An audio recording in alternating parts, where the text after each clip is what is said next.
Now that Maven is installed, let's understand the first thing that we will do with a Maven configured in our system.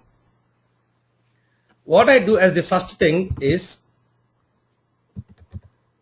MVN archetype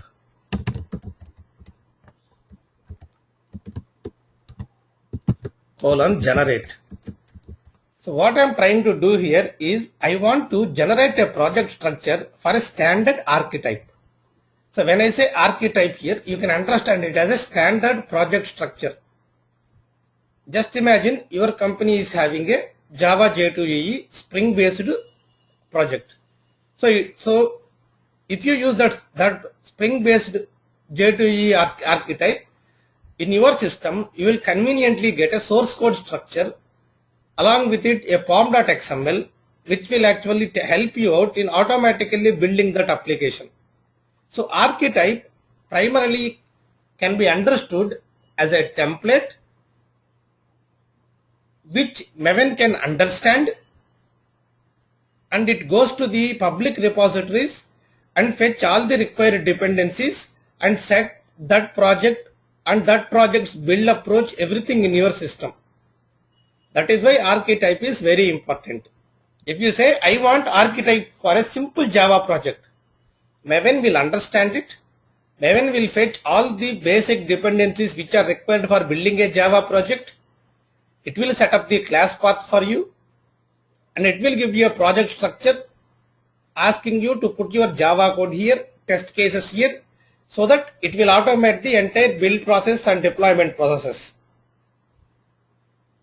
So now what I will do, if I type this command, it will give you a hell lot of things as the templates. There are around 700 templates, I think, in Maven.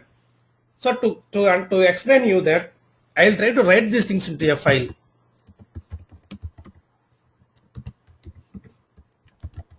Maven archetype generate is the command, but I am just writing them into a text file so that I can show you what are the various archetypes that we have.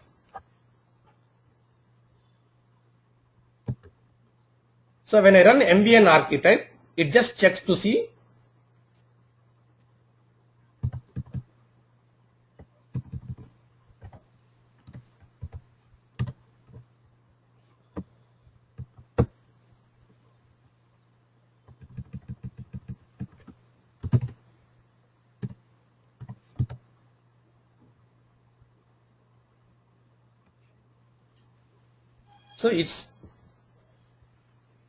so in the Maven practice, it is generating the archetypes actually. So it will take a while. It will generate the required source structure for you. You can see here, these are all archetypes. I have just written them to a file. You can see so many archetypes here. I'll show you a couple of interesting things. There are around 700 archetypes.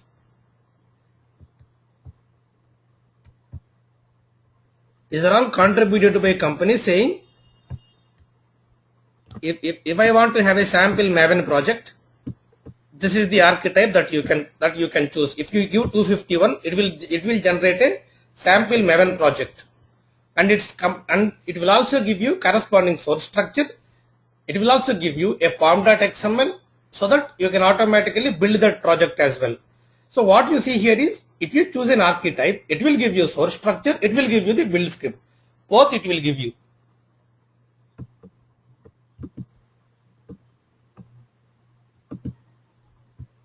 The screen that you see here is the archetypes that I have written to a file. I have just used a pipe symbol to a greater than symbol, and I just put them onto my text file. Here you can see various archetype number and corresponding template. I will point you to a couple of interesting things. If you see the number 251, you will see an archetype which contains a sample Maven project.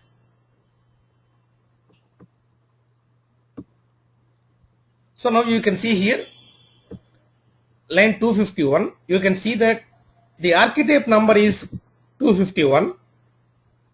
And here it says clearly an archetype which contains a sample Maven project. What does this mean? This means that if you ask Maven to generate an archetype 251, Maven generates a source code structure which suits a sample Maven project. Along with source code structure, it gives you a form which you can use to build that project. So everything will be prepared for you. That is the advantage of your archetypes. Similarly, if I go to little below, let me check, because these numbers keep changing. As more people contribute, it will be alphabetical order. So as more people contribute, the numbers will be changed. That's one pain with these archetypes. So I will just check for any var file. Okay. See, if you join a company and if they say, hey guys, I want you to create a Maven project for me for my source code, you will say, what they say to you is, it's a web application, Java based web application based on Java 6 version. It's a web application. The artifact of that web application is EAR file, and automatically after the EAR file is built, I want to be deployed onto JBoss. See the beautiful archetype here. So if you read this, what it will tell you is, it's an archetype that generates a Java EE6, Java Enterprise 6 web app project for JBoss 7, which means the output of this will be an EAR file with automatic plugin for deploying onto JBoss as well.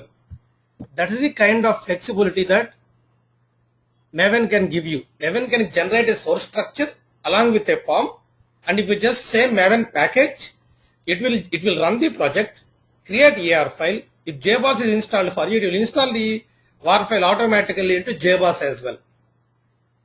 Okay, that is why you can see below.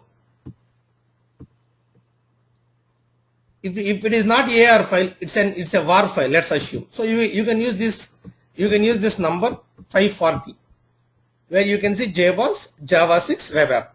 Maybe it's a var file.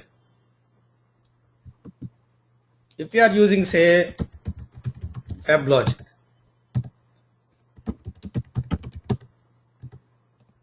some number BEA.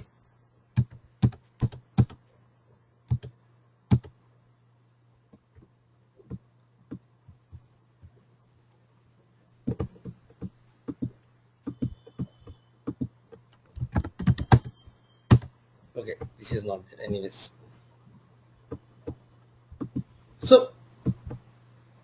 So using these archetypes, using these numbers, you can actually pick up a particular project model which will actually work in your environment. So let's go with a simple Maven project now. So what I will do now is, I will say MVN archetype generate. When I say this, Maven will download required things for running archetype command. Keep it in your local cache. So where does this your local cache reside? Local cache reside in your users, in your particular user. You will have a PC1 is my user. You will have a .m2 folder. In this .m2 folder, there will be a repository. In this repository, whatever Maven is downloading from internet will be stored in your local cache. Here I want you to understand one thing. Maven works with repositories. There are three types of repositories broadly in Maven. First is public repository. If you are downloading any JUnit, if you are downloading any JBoss, anything, any jars, any dependent jars, you will generally download from public repository. Public repositories are like Artifactory, Nexus. There are a couple of Ibiblo.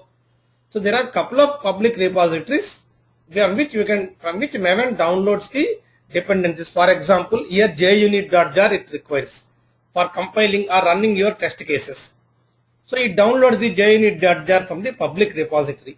So first entity in your Maven repository structure will be public repository. Storage. All the open source or third party jars available which are required for any of the Maven project will be stored there. So when you say Maven first time, when you are running Maven compile or Maven compilation first time, whatever dependencies are required for your project, it will go and fetch from the public repository. And where does it place? It will place in your .m2 folder. It will place all the things, it will download and it will place in a very convenient manner. And it automatically sets up the class path as well. So second thing that you see here is your cache. This for me is a local cache. In every developer system there will be a local cache. This is second model of storage. From public repository it will fetch and it will store in your local cache. Second time onwards it doesn't go to internet. It will look at your internal cache and fetch it from there. But in case if a new dependency is added and that is not there in your internal cache, again it will go to public repository and download. And after it does, it will build a war file or AR file or a jar file based on your project. So once it builds this, where will it put? It can put in your M2 folder. But if it puts in your local M2 folder, it is not available for your other teams, right? So do you want me to put in public repository? I don't want to put my code in the public repository because others will be accessing hacking my code. For that you will have a third form of storage where internal repository or we call remote repository. So remote repository is generally used for storing your team artifacts. So you have public repository where you have third party artifacts. You have local cache where all the downloaded things from internet will be stored. Even your artifacts also can be stored in that local cache. And third form is remote repository where after you build your team artifacts for sharing with other team members, you will store in a remote repository. That you don't put in your cache because others can't access it. That you don't put in public repository because even outsiders can access it. So you will have three layers of storage. One public storage, one your company repository where you put all your team's artifacts and your local internal cache which is used as first point of reference when accessing any dependencies. Is this okay? Good. Now let me say Maven archetype :generate. So it starts scanning up, it downloads. If for running archetype command, if I need any dependencies, it will download from internet, sets it up in my local M2 repository. Now it is giving me the list of archetypes available. It is also choosing me a default number 251, which we have seen in our file that 251 is a standard Maven project. So it's an archetype which contains a sample Maven project. Good, that's what we want. Click on enter. It is asking me some version. It's also choosing me a number on its own. Let me go with what number it has chosen. Default, yeah, here there are three things: group ID, artifact ID, version. For any element, any jar or any var, anything in Maven is recognized by three coordinates: group ID, artifact ID, version. Group ID, understand it as company's name. Artifact ID, name of your jar file or var file, whatever it is. Version will be your latest version which is released. For example, if you see in your local M2 cache, lot of third party things, right? You can always see DOM4j is the company which is releasing it. Okay. Group ID, any element in Maven, any binary in Maven is accessed by three coordinates. 1, group ID, 2, artifact ID, 3, version.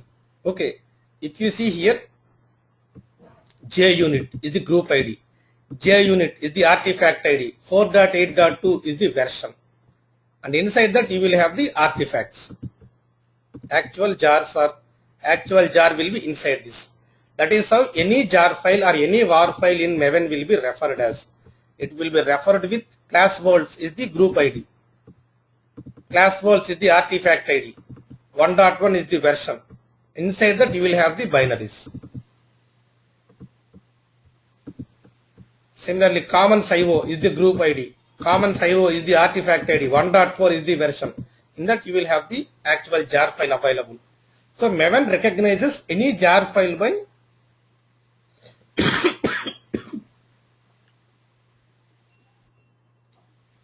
Maven recognizes.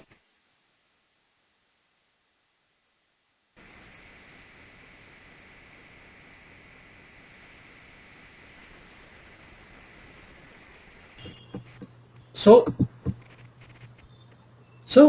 the summary that I want you to understand is, in Maven, any jar or any var, whether you are generating it or whether you are downloading from third party, will be recognized by 3 coordinates.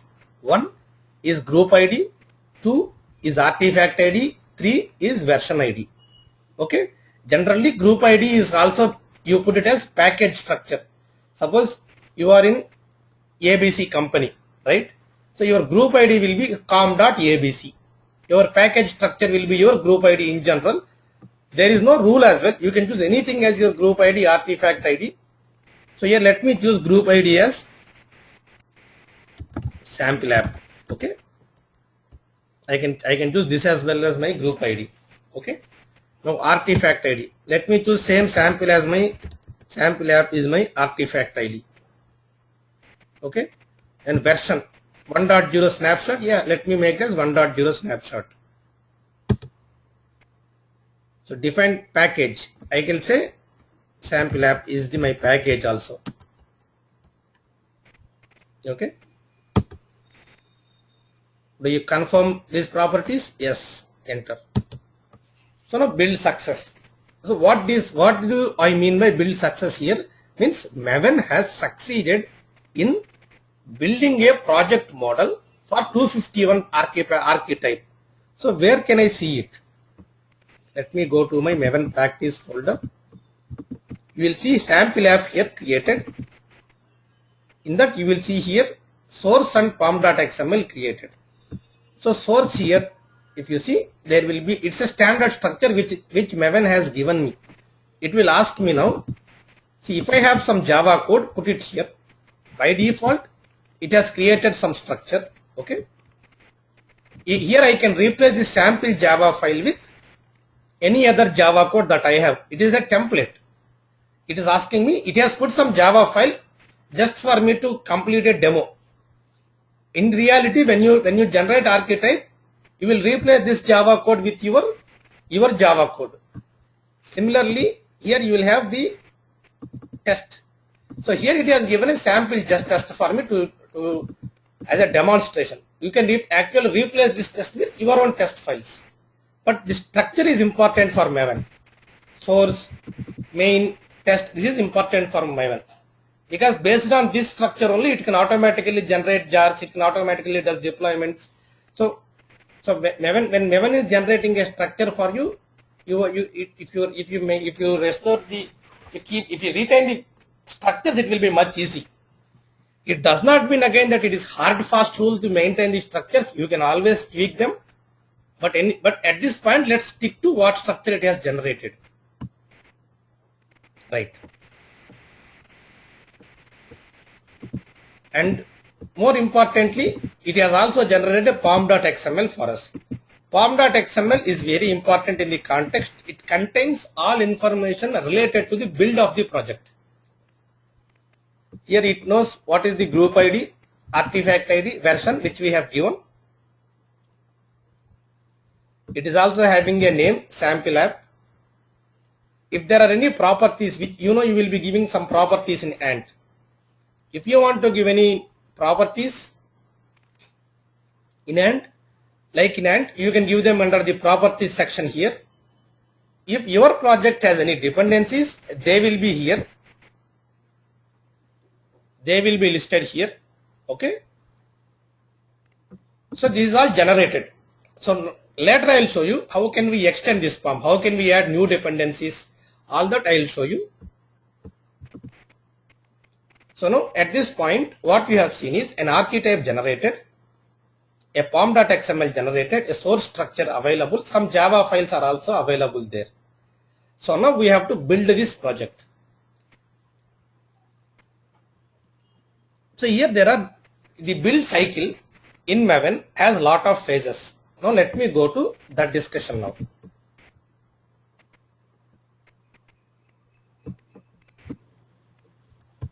So this is my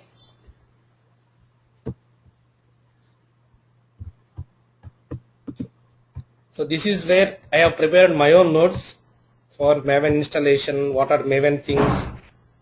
So sample POM we have seen. Now we'll look at build cycle now. A Maven build cycle has a lot of phases. In fact, it has 23 phases.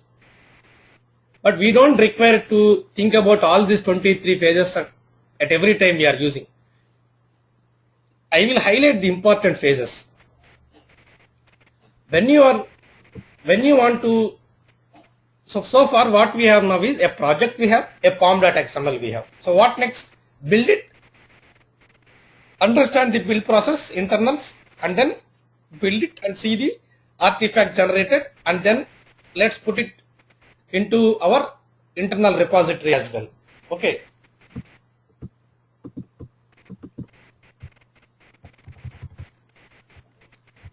So here you can see there is a phase.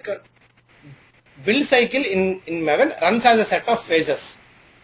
These phases are cumulative. For example, compile.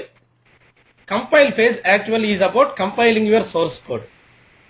So when you say compile, these are all the actual 23 phases. Just let me show you. First is validate phase. Validate phase will check your POM is consistent.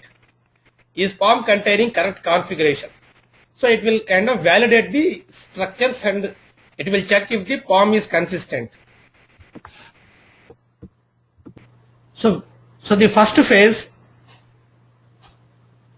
in Maven build cycle is validate. Validate will check if the pom.xml is correct, project structures are maintained, is project configuration correct.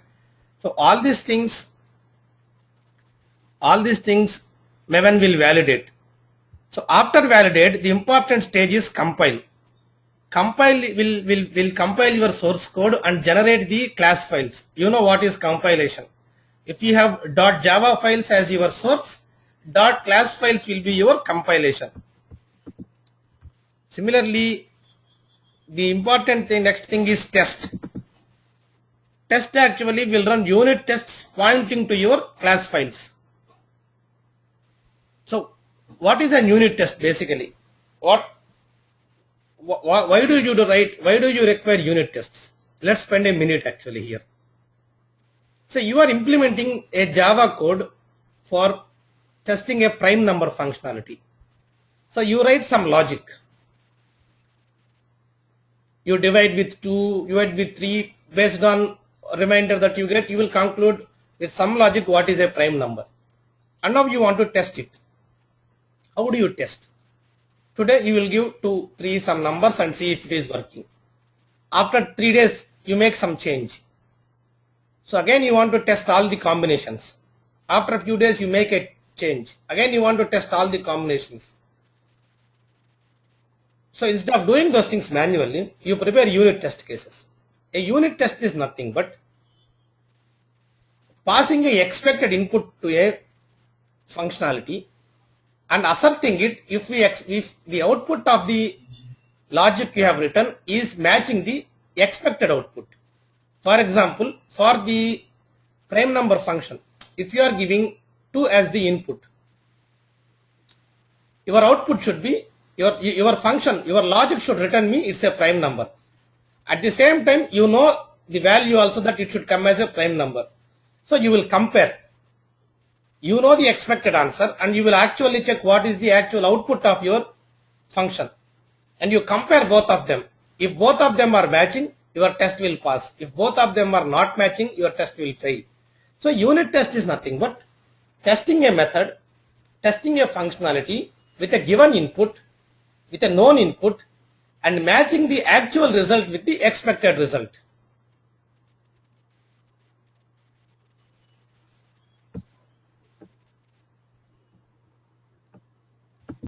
Then once the test cases are run, the next thing I will do is package. Package means take the compiled code and package in a distributable format. A jar file, a var file or EAR file. Typically, they are the artifacts of any Java J2EE project. And then you have install. What does install do? Install will put the package into my local cache. And then you have deploy. What deploy does is, if I have any company repository, remote repository, it will put the artifact in the package in the remote repository. Here I can deploy in my remote repository or public repository. Deploy means send it outside. Don't confuse with deploy as your deployment any WebLogic or any application server. Install and deploy in Maven have no relation to deploying in application servers. Install will put the jar file with group ID, artifact ID with that structure in your .m2 folder. Deploy will deposit your package in your remote repository, I mean in your company repository, or it will put in your public repository based on whatever you give as your repository code. So now another point to note down here is that all these phases are cumulative. Means if I say compile, it will take care about all the previous phases. If I say test, it will take care about all the previous phases. If I say package, it will take care about all the phases so far. Okay, these phases are cumulative. Now let me run these phases. Maven compile. Now I am running Maven compile. So it will validate, it will do all the steps before compile. Okay. This is because I have to compile from my project. I am not in my actual project. So I am just going into my project because source and pom.xml are here. Earlier it failed saying pom.xml did not exist. Okay. MVN compile. So now it will compile my sample app. For compilation, whatever Java related things it requires, any plugins for compilation, it will download. Okay, it compiled. You can see that in my sample app. Now I have a target folder created where I have my class files created for my Java code. One step done. Next, let me say MVN test. So now again you can see it will download whatever things are required for testing. It is again compiling and then it is running the test cases. It has completed. Now when it runs the test cases, it will generate some reports. We will talk about these reports little later. Surefire reports it will generate, but that's something which we will discuss little later.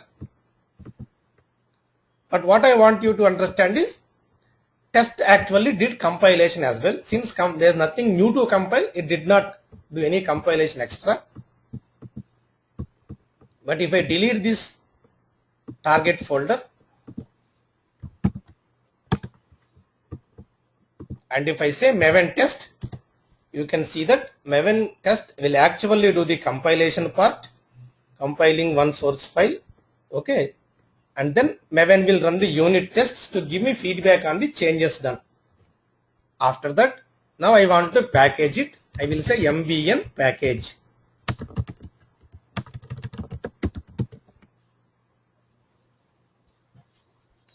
So now it is compiling, it is running test cases and then it is compiling. It has created one jar file.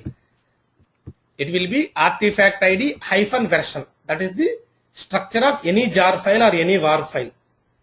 Artifact ID hyphen version. Now if you see the target, you will see the jar file that is getting created.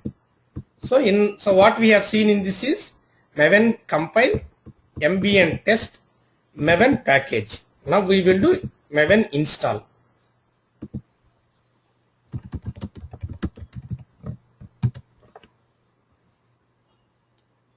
So it is compiling, it is running test cases, creating the jar file, and it's downloading for installing it. If it requires some dependencies, it will install. Now you can see installing sample app 1.0.jar into c colon users m.m to repository. It created the structure beautifully. You can see here group ID sample app, artifact ID sample app, version 1.0 snapshot. In that it has put my jar file. So that is how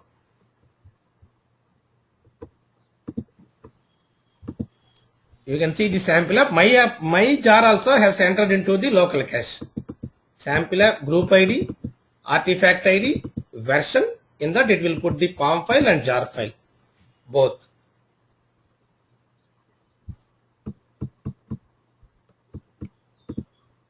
Deploy will take a while. I want you to explain more about repository structure to talk about deploy. But these are some of the build phases that you will be coming across in your day-to-day activities. So let us do now for one more project. Okay.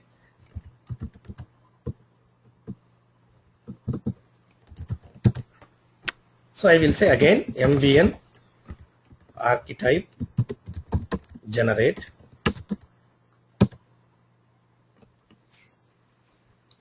You can very quickly follow. It's a quick repetition so that from tomorrow I will explain you about how do you add some dependencies.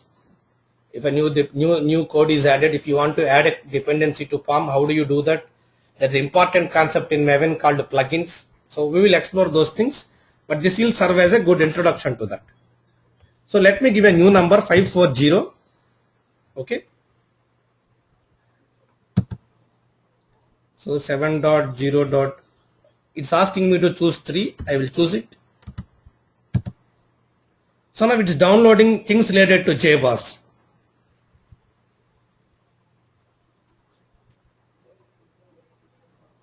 Yeah, you can give this on directly. You can give the number in one single command. You can give all this information also. I'll show that command probably next class. I'll prepare that command and show it to you. Group ID. Let me give com.jboss sample.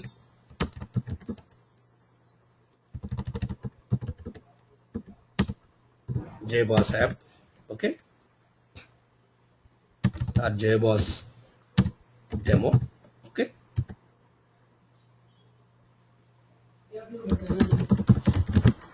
Training app. Let me name artifact ID is some training app. Version 1.0 snapshot, that is fine for me. Package com.jboss demo is fine for me. Yeah, these are the things which I want. Click yes.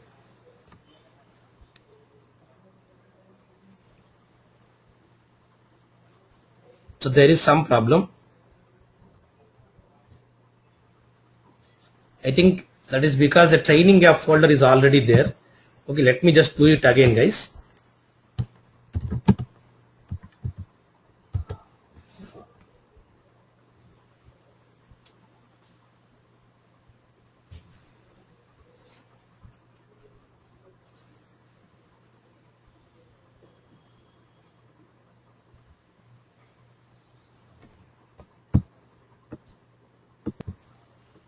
The build success. Now let's go to the practice folder that we have, and here you can see JBoss app created. Now you can see a lot of things being created here. You can see now the source structure. You can see some web app. Okay, you can see some Java code because it's a web application. When you say web application, you will have some JSP files, you will have some HTML files, you will have some Java code, you will have a lot of things in a web application. So even for that, very conveniently it has created whatever are required. It has created where to put HTML files, CSS files, everything. It has set up a proper structure for you for maintaining a web app. Similarly, it has written some test cases also for you, where you can run the test cases as well. Okay. Now if you open the pom.xml, it is little bigger. So again you have group ID, artifact ID, package. So you have dependencies here. The dependencies is on JBoss. A new dependency is here. It has lot of other things as well. These are all Java related. For this web application, whatever third party things are required, this is a Hibernate Spring involving web application. So for running Hibernate and Spring in your system, whatever third party things are required, it will automatically download. That's the beauty. You don't need to set up Spring, you don't need to set up Hibernate in your systems. Maven will take care about things. Here you have another important feature, plugins. I will introduce this to you today, probably spend more time on this in the next class. Plugins are actually actions in one way.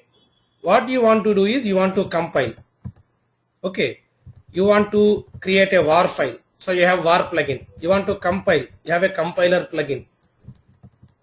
Okay. So you want to deploy in JBoss. So you have a deployment plugin. So this plugin deploys your var file into a local JBoss file, local JBoss installation. Okay. So plugins are kind of actions. By default, it does certain actions. By default, it does compilation in the build phase. But if during compilation phase, if you want to pass specific information, like this is a Java 6 project. This project is running on Java 6. Suppose you can have Java 1.5 installed, 1.6 installed, 1.7 installed in your system. But you want this project to be compiled with only 1.6. You mention in your source and target here. If you want your Java to be compiled with 1.7, you only give 1.7 information, 1.7 here. If you don't give this, this is a default compiler plugin. Even if you don't put this plugin, Maven will compile, because compile is a phase which Maven knows. But if you want to compile with some setting changes, those kind of things you can put configuration here. Similarly for var file, by default var is when you say package, var is an expected package. It will generate var automatically. But if you want to add some specific parameters at the time of packaging, that you can add. Maven compile is a known phase. Maven package is a known phase. Maven package will automatically cater for jar file, var file, EAR file. But in spite of that, if you are doing any packaging and you want to pass specific inputs at the time of packaging or at the time of compilation, you can use this. You can put explicit plugins. Something like deployment in JBoss is an action which Maven does not do by default. So if you want that action to happen, you should put that plugin. So you can think plugins are some actions that will happen as part of build process. Some actions are by default, some actions you have to explicitly put. Actions which are default are compile, test, package. These are all default. Install, the default. But if you want some actions to be done during this process, you have to add your own plugins. And if you want default things also done with some customizations, that also you have to explicitly put in the plugin section. So you can understand plugins as some actions that are going to happen at the time of your build process. Now let me, for this, let me go to my JBoss app and let me, say MVN compile. It has done some compilation now. Cool. It's downloading certain things related to JBoss web application build process. Let it download. Now after it downloads, then it will do a compile of things. So these are all dependencies. If you have to do this with AND, you have to download all these things. You have to set them in the class path. And then you have to do compilation, which is quite a difficult process because we exactly don't know what are the dependencies and what are the versions for a Spring application. But with Maven you only have to tell it, I want a Java web application, Spring based, Hibernate based web application, and it uses JBoss as deployment path. And Maven will take care about downloading everything what it requires, setting up the class path and putting them in your local cache so that next time onwards you don't need to download them. So it's compiling now.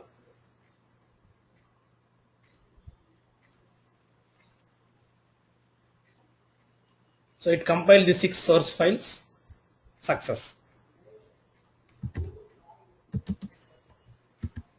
Now let's do a Maven package.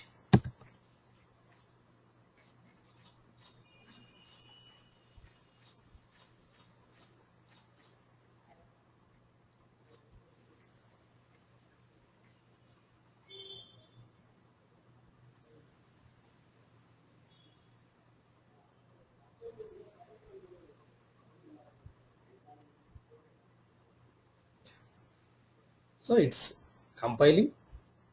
Again, since package is a cumulative step which we know,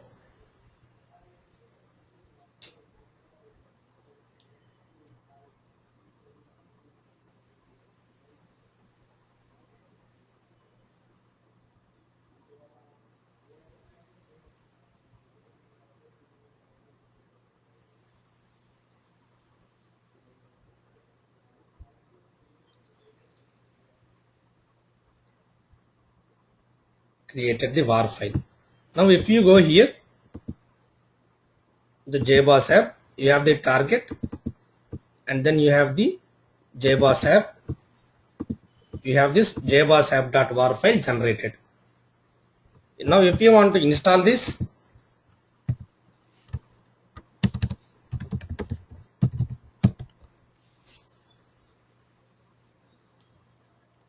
it's compiling var creation. It's not downloading anymore because it has things in your local cache. So it has installed. Now let's just go to our M2 repository, and then here somewhere my JBoss app will also be there. Com. I started with com. So com JBoss demo.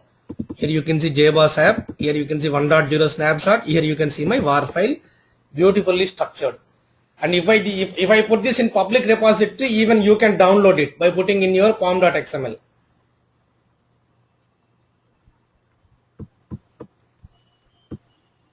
Something that we have discussed today about how do you build a Maven project, a var based project also we have seen. We have seen what are the build phases. One last build phase which I want to tell you is MVN clean. Like you have a clean target in Ant, there is a clean build phase in Maven as well. It will delete all the target folder, all the intermediate build files which got created. So in MVN clean, compile, test, package, install, deploy are the major build phases that you would be using in your day-to-day activities when building projects with Maven.